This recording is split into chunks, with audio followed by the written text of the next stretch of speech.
ज्यांनी मातीला मंदाकिनी केलं, ज्यांनी शब्दांना वेदत्व दिलं आणि ज्यांनी जीवाला विठुरायाशी एकरूप करून टाकलं ते वारकरी संत आणि त्यांनी घडवला तो महाराष्ट्र धर्म. नमस्कार, मी अर्चना कैलास कानोरे, कोड क्रमांक 92. विषय मांडतीये वारकरी संत महाराष्ट्र धर्म घडला तुहागारने. आज मी जो महाराष्ट्र धर्माबद्दल बोलतीये तो राजे महाराजांनी घडवलेला नाही, मंदिर ग्रंथांनी कोरलेला नाही, तर तो घडला वारकरी संतांच्या पावलांमधून, त्यांच्या ओवीतून, त्यांच्या समतेच्या संघर्षातून. हा महाराष्ट्र धर्म हा तलवारीच्या टोकावर नाही, तर नामदेवांच्या कंठावर, एकनाथांच्या तेजावर, तुकारामांच्या ओवीवर, तर ज्ञानोबांच्या ओवाळणीवर उभा आहे. हा वारकरी धर्माची सुरुवात झाली ती संत ज्ञानेश्वर महाराजांपासून. अवघा 16 वर्षाचा मुलगा जेव्हा म्हणतो आता विश्वात्मके देवे, तेव्हा तो मानवतेला ब्रह्मांडाशी समरस करतो आणि तेव्हा खरी सुरू झाली ती महाराष्ट्र धर्माची रचना. आणि ही परंपरा पुढे गेली ती संत नामदेवांनी.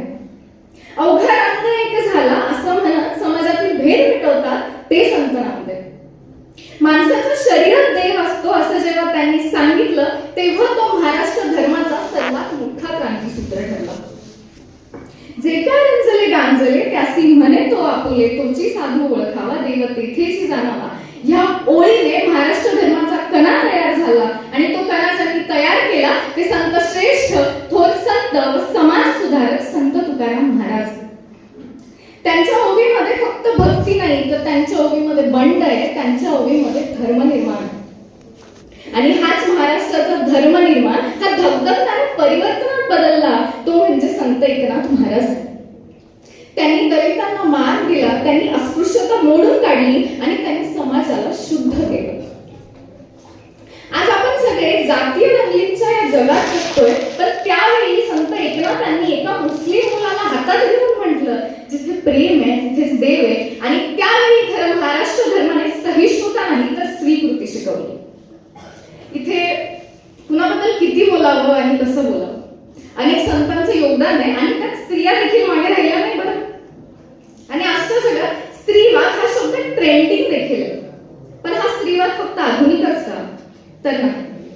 आम्हा घरी धन शब्दांचीच रत्ने असं म्हणत स्त्री ही केवळ घरकाम नव्हे तर ती विचारांची निर्माती आहे असं म्हणणाऱ्या आमच्या संत सोयराबाई या भारतातल्या पहिल्या आधुनिक स्त्रीवादी म्हणता येणार नाहीत का? आणि संत जनाबाई, अहो संत जनाबाईंनी तर भक्तीची शुचिता शिकवली.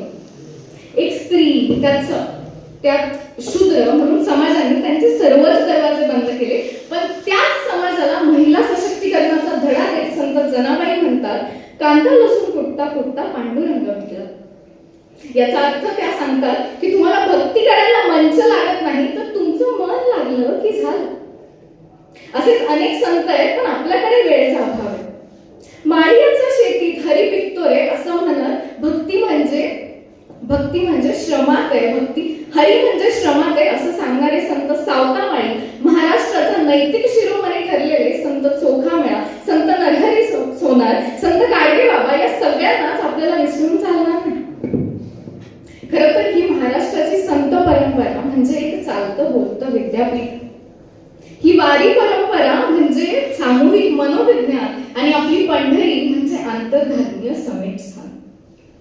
शेवटी मला जाता जाता इतकंच बोलायचंय की जसं लोकांसाठी चालवलेलं राज्य म्हणजे लोकशाही असं अब्राहम लिंकनने म्हटलं, तसं लोकांसाठी चालवलेलं राज्य म्हणजे लोकशाही असं अब्राहम लिंकनने म्हटलं. अगदी तसंच माणसाने माणसाशी माणसासारखं वागावं याचं नाव धर्म आणि तो धर्म ज्यांनी दिला ते आमचे वारकरी संत.